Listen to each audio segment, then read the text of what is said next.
তুই তো এক্ষুনি বলছিলি তুই আমাকে নিয়ে চলে যাবি। হ্যাঁ কাকিমা, তোমার মেয়েকে নিয়ে আমি চলে যাবো আজকে। জোরে বল, শুনতে পাবে না। বলছি আজকে তোমার মেয়েকে নিয়ে আমি চলে যাবো। আজকে শেষ দেখা, ভিডিওতে দেখে নাও। আজকে আমি ছাড়ছি না, দেখা করতে এসেছিলাম প্রিয়াঙ্কার সাথে, এত ভালো লেগে গেল। এখন প্রিয়াঙ্কাকে নিয়ে বাড়ি চলে যাবো। হ্যাঁ, তোর মা মানবে তো?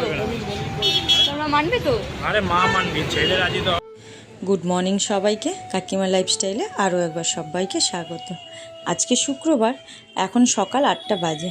আর সকালবেলা দেখো আমি একটু পেঁপে কেটে নিচ্ছি। ছেলেও খেয়ে যাবে, ছেলেরও স্কুল আছে। আর মাম্পু তো এখনও ওঠে না, ও তো এত সকালে ওঠে না। আর একটু কুমড়ো এসব কেটে রেখে যাচ্ছি, এসে যেতে আমার রান্নাটা খুব তাড়াতাড়ি এগিয়ে যায়। তার জন্যই এইসব কেটে রেখে যাওয়া, কারণ আসতে একটু দেরি হলে না রান্নাটাও দেরি হয়ে যায়। আর জানোই কয়েকদিন ধরে আমি একটু দোকান খুলছি, দোকান কাজকর্মের জন্যে। তো চলো আমি সবজিগুলো কেটে নিই। আর তোমরা সবাই কিন্তু পুরো ভিডিওটা আমার দেখবে, ঠিক আছে? কারণ আজকে তোমার আর কয়েকদিন ধরে আমার দেখে মনে হচ্ছিল যে তোমাদের দিদিভাই একটু রেগে ছিল, তার জন্যই তোমাদের পার্থদা এসেছিলো, তার জন্যই তোমাদের পুরো ভিডিওটা দেখতে হবে। আর দেখো আমি পটল বের করেছি, পটল পোস্ত করব বলে। আর পটল পোস্তটা না ওরা খুব ভালো খেয়েছে। হ্যাঁ, তো এইভাবে আমার এখন তো পটল মানে কেউ আর খেতে চাইছে না। তাও যখন সেদিন নিয়ে এসেছিলাম তো ভাবছিলাম কি করব, ভাজা টাজা খাওয়া যাবে, কিন্তু দেখলাম এইভাবে রান্না করলে ছেলেমেয়ে সবাই খুব ভালো খেয়ে নিচ্ছে। থেকেই আসলাম, এসে এখন রান্না বসাবো। আর খালি চেঞ্জ করলাম দোকান থেকে এসে। তো এবার চলো রান্নাটা আমি বসিয়ে দিই। কি রান্না করবো না মাথার ভেতরে ঘুরছে। নিরামিষ দিন হলে এই এক জ্বালা হয়। তোমাকে ভালো করে খেতে, রেস্ট নিতে, শরীরে অনেক রেস্টের প্রয়োজন। আর কিছু একটা টেনশন চলছে তোমার ভেতরে। হ্যাঁ, কে বলবে এটা? আমার ভিউয়ার্সরা আমাকে কমেন্ট করে বলছে। হ্যাঁ, টেনশন তো আছেই আমার। কিসের বাড়ির টেনশন? লোক আমাকে বিয়ে দিচ্ছে না। বিয়ের টেনশন? চল চল চল, আজকেই বিয়ে দিয়ে দেবো, চলো। যে বিয়ে করবে সেই রাজি। পারত? কেন এমনি করছে মাম্পি? হ্যাঁ, না না, পাত্র ছেলে ভালো। নাও আমি এই পটল সুন্দরী করব এখন। এটাকে ঠিক পটল পোস্ত বলা যায় না, আমি আদা জিরে সব রকমই দিয়েছি, কাঁচা লঙ্কা এরমভাবে ভেজে। যাই হোক, তোমরা একটা নাম ঠিক করে বলে দিও যে এটার নাম কি দেয়া যায়। তো পটলগুলোকে দেখো এইভাবে কেটে নিই, মাঝখান দিয়ে একটুখানি ছুরি দিয়ে মানে চিড়ে চিড়ে দিয়েছি, যাতে ভালোভাবে ভেতরে নুন হলুদ এগুলো ঢোকে, এর জন্যেই। আর ভেজে নেব, নিয়ে মশলা দিয়ে, মশলা বলতে আদা জিরে এইসব দিয়েই আর কি, আর কিছুই না। একজন দেখো পড়ে চলে এসছে, স্কুল ছিল না ওর আজকে, তো এর জন্য তো ও এসে তাই বলছে যে কি রান্না করছো। আমি তো জানি তো আজকে শুক্রবারে নিরামিষ। তো ও না একটা পটলের ভেতরে দানা বের করার জন্য একটা নিয়ে এসে আমাকে দিয়েছিল। তো সেটা দিয়ে আমি দানা বের করিনি বলে একটুখানি রেগেও গেছে। বললো কেন তাহলে তুমি বড় বড় পটল আনোনি? আমি বললাম বড় বড় পটলগুলো খুব একটা ভালো খেতে হয় না, ছোট ছোট পটলগুলো একটু যদি খাওয়া যায়, বড়গুলো তো এই সময় আরোই খাওয়া যায় না। তো চলো আমি আদা জিরে বেটে নিচ্ছি। আর এখানে পোস্ত আর কাঁচা লঙ্কা আগের থেকেই বেটে নিয়েছি, কারণ পোস্ত কাঁচা লঙ্কা আদা জিরে এইটা দিয়েই করবো। আর একটু নামানোর আগে একটু ঘি গরম মশলা দিয়ে দেবো, ব্যাস তাহলেই আমার পটল রান্না রেডি হয়ে যাবে। যেহেতু পটলগুলো আগের থেকে এরকম একটু ভেজে নিচ্ছি, তাহলে খেতে একটু ভালো টেস্ট হবে। আর দেখো আমি পটলগুলো ভাজার পরে কুমড়ো আলু আর পটলে একটু তরকারি করব বলে ওটাও বসিয়ে দিয়েছি। আর ওটাতেও একটুখানি অল্প চিনি দিলাম। আর দেখো এই যে কালো জিরে কাঁচা লঙ্কা ফোড়ন দিয়েছি, দিয়ে ওই আদা জিরে বাটাটা দিয়ে এর মধ্যে তেলের মধ্যে দিলাম, যাতে একটু আদার গন্ধটা না ছাড়ে।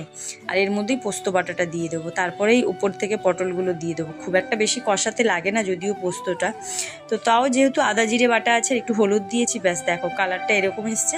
এর মধ্যে একটু গরম জল দেব। আর নামানোর আগে বললাম ঘিয়ের একটু গরম মশলা দিলেই খুব ভালো। আরও একটুখানি মিষ্টিও দিতে হবে, কারণ এটা না একটুখানি মিষ্টি মিষ্টি টাইপের হয়।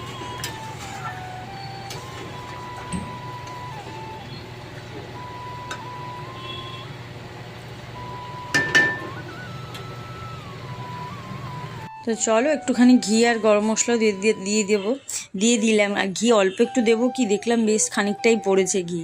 তো চলো, ওটা টেস্টটাও খুব ভালো হয়েছিল খেতে। এমনি আমার রান্না হয়ে গেছে। আর এখন জামা কাপড় তুলে নিয়ে এসেছি, ওগুলো ভাঁজ করবো। ওদিকে পাপাইকে খেতে দিয়ে দিয়েছি, মাম্পুকেও খেতে দিয়ে দিয়েছি, আমিও খেয়ে নেব। আর খেয়ে একটু ঘুম দেব। আমার কেন জানি না অত্যাধিক ঘুম পাচ্ছে খালি।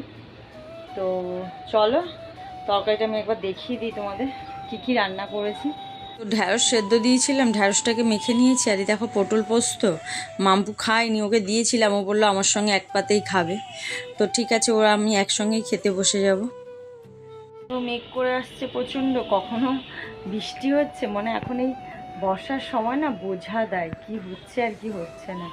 তো চলো, আমার রান্নাবাড়ি হয়ে গেছে, একটুখানি শুয়ে রেস্ট দিচ্ছিলাম, তো এখন খেয়ে নেবো সবাই, চলো খেয়ে নিই।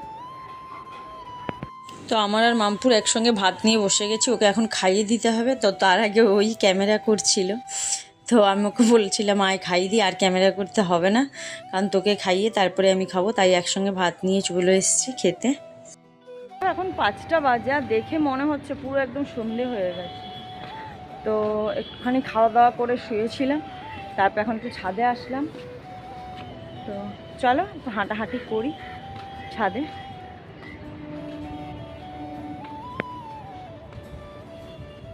সুন্দর হাওয়া দিচ্ছে ছাদে, জানো তো, খুব সুন্দর হাওয়া দিচ্ছে। ঘরে গরম লাগছে, কিন্তু ছাদের মধ্যে আসলে না মন ভরে যাচ্ছে।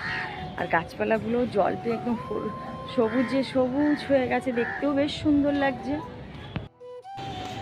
আর রোজ দিনই তোমরা দেখো আমি এরকম ছাদে উঠে হাঁটাহাঁটি করি। সকালবেলাটা দেখাতে পারিনি, বৃষ্টি হচ্ছিল তার জন্য। চলো, কখন বৃষ্টি আসছে কি আসছে না আসছে বোঝা দেয় জানো তো, কিন্তু বৃষ্টি মাঝের মধ্যে আসছে, কখনো বা আবার হাওয়া ছাড়ছে, এইরকমই চলছে। তো হচ্ছে সন্ধেও হয়ে গেছে, ছাদ থেকে এসে একটু চা খেলাম, সেটা আর তোমাদের সঙ্গে শেয়ার করিনি। তো এখন একটু সন্ধেবেলা মুড়ি মাখবো, তো চলো মুড়িটা মেখে নিই। চলো মুড়ি মেখে নিই। আজকে তো শুক্রবার, তো পেঁয়াজ ফেজ তো কিছুই দিতে পারবো না, খালি একটু সরষা টমেটো আর দেখি ঝুড়ি ভাজা না চানাচুর কি আছে। আর দেখো তেমন কিছু দেইনি এর মধ্যে, খালি হচ্ছে সরষা কুচি দিয়েছি, লঙ্কা আর একটুখানি ঝুড়ি ভাজা আর তেল একদম অল্প দিয়েছি, একটুখানি নুন দিয়ে মাখছি। আরে হচ্ছে চানাচুর দিইনি আমি, কারণ আমিও খাবো ওদের সঙ্গে, তাই। তো চলো খেয়ে নিই। তো চলো মুড়িটা খেয়ে নিই। তো শুক্রবার আজকে পেঁয়াজ কিছুই খাওয়া যাবে না, এর জন্য হচ্ছে খালি সরষা ঝুড়ি ভাজা লঙ্কা আর তেল অল্প দিয়েছি। বাটি ভালোবাসা, হ্যাঁ, আর পুরো এক গামলা ভালোবাসা দিয়ে মেখে দিয়েছি। খাও এবার খাও, এবার সবাই মিলে খাও। গামলা ভালোবাসা কত বড়। চলো খেয়ে নিই। তারপরে খেতে খেতে মনে হলো যে লুডো খেলা হবে। তো মাম্পু বললো তুমি একবার দেখাও কে হারে কে জেতে, সেটা যেন সবাই দেখতে পায়। আমি বললাম হ্যাঁ। তো ওরা তো সবসময় বলতে থাকে তোমাদের কাকু কেন মাম্পু কেন, আমিই হারবো। তো আলটিমেটলি সত্যি কথা আমিই হেরেছিলাম। খেলতে বসেছি, লুডো খেলছি আর হচ্ছে মুড়ি খাচ্ছি। কে হারে কে জেতে এখন এটাই দেখার পালা। তো চলো খেলে নিই, তারপর তোমাদের দেখাচ্ছি। আর এই দেখো ওর দিদি বেরিয়ে গেল, এখন বাবুরা বাইরে খাবে। তো এই নিয়ে হচ্ছে পড়ে এসেই বেরিয়ে যাচ্ছে।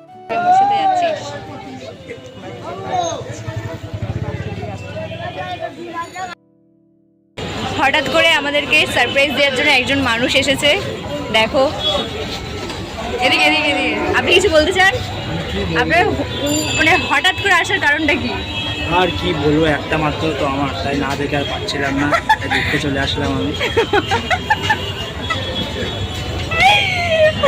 কে হয় এটা?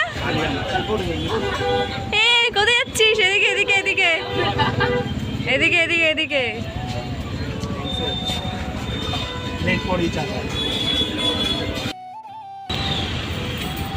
তুই কিছু বলতে চাস? তুই তো এক্ষুনি বলছিলি তুই আমাকে নিয়ে চলে যাবি। কাকিমা তোমার মেয়েকে নিয়ে আমি চলে যাবো আজকে। জোরে বল, শুনতে পাবে না। বলছি আজকে তোমার মেয়েকে নিয়ে আমি চলে যাবো, আজকে শেষ দেখা ভিডিওতে দেখে নাও। আজকে আমি ছাড়ছি না, দেখা করতে এসেছিলাম প্রিয়াঙ্কার সাথে, এত ভালো লেগে গেল, এখন প্রিয়াঙ্কাকে নিয়ে বাড়ি চলে যাবো। হ্যাঁ, তোর মা মানবে তো? তোর মা মানবে তো? আরে মা মানবি, ছেলে রাজি তো। তুই কোথায় যাচ্ছিস আমাদের সঙ্গে পেছন পেছন? এই হচ্ছে আমার সামনেই, আর তুই আমার ঘর শত্রু বিভীষণ, আর আমার নাসিব পোড়া। আমি তোর মুন্ডু কেটে দিই।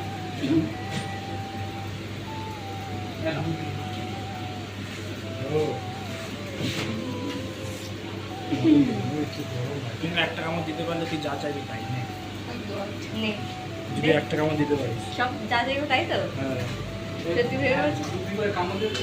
হ্যাঁ রস রস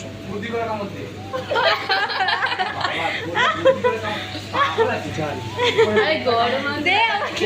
খেলি না তো যাবি তো কোথায়? পেয়ে গেলি চলে যা। আরে আমি কামড়ি তো দিইনি, দে দাঁড়া ভালো ভালো। ব্রেড কামড় দিলে তো হবে। তুই বলেছিস আমাকে মাংস খেতে হবে বলেছিস? এখন এটা এসে ইনক্লুড আছে হ্যাঁ তো তো মানে বাবার নামটা বলে মায়ের নামটা বলবি তাই তো? হ্যাঁ না জিজ্ঞেস করে কি করে বলবো আমি?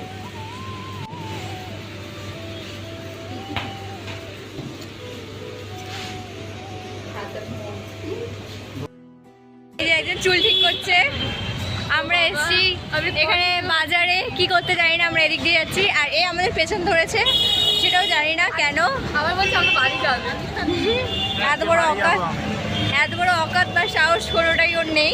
সব আছে, যখন নিয়ে পালিয়ে যাবে না মাথায় হাত দিয়ে বসবে কাকিমা ভাবতে পারতো কি করলো। এত ভদ্র ভাবতাম। এত ভদ্র ভাবতাম, ছেলেটা হট করে আমার না জানিয়ে মেয়েকে নিয়ে পালিয়ে গেল। কি করবি প্রিয়াঙ্কা, তুই তো কিছু বলতে পারবি না আমাকে।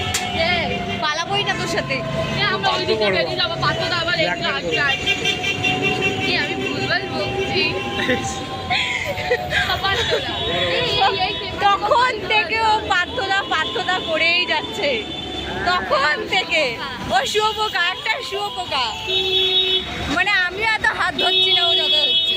তাহলে কি হয়েছে? যাওয়াই হবে, আর কেউ তো না, তাই না? সো গাইস ফাইনালি পার্থ চলে গেছে। পার্থ এসছিল দেখা করতে, বাট আমার জন্য চকলেট নিয়ে এসেছিল, কারণ আমি অনেক রেগেছিলাম ওর ওপরে, এমনি যদিও বা।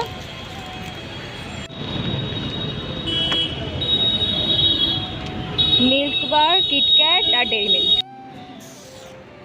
পাঠিয়েছে মেয়ের জন্য আর খুলে খাচ্ছে শাশুড়ি মা। লজ্জা আছে আমার।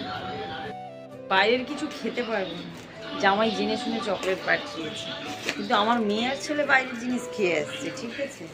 তো আমি আর তোমাকে না খেতে খাওয়াই।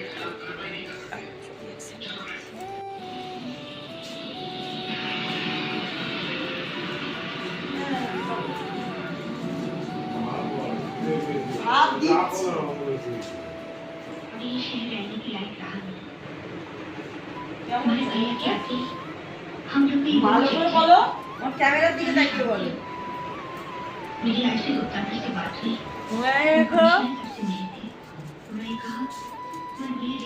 শ্বশুরবাবু বলে দিয়েছে খুব ভালো। তো হচ্ছে আমাদের খাওয়া দাওয়া সব কমপ্লিট হয়ে গেছে আর আমিও ফ্রেশ হয়ে চলে এসেছি। আর হচ্ছে অনেকটাই রাত্রি হয়েছে, এখন 11:30 বাজে। আর এখন না 11টার পরেই আমার চোখ ঢুলঢুল করতে থাকে, ওষুধ খাওয়ার পরে। কেন এরকম হচ্ছে জানি না, আমি ভাবছি ওই ওষুধটা আর খাবো না, কাল থেকে বন্ধ করে দেবো খাওয়া। তো চলো হচ্ছে আমার ভিডিওটা আমি এখানেই শেষ করছি। সবাই ভালো থাকবে, সুস্থ থাকবে, সাবধানে থাকবে। দেখা হচ্ছে খুব শীঘ্রই নেক্সট একটা ব্লগে। ততক্ষণ সবাইকে গুড নাইট।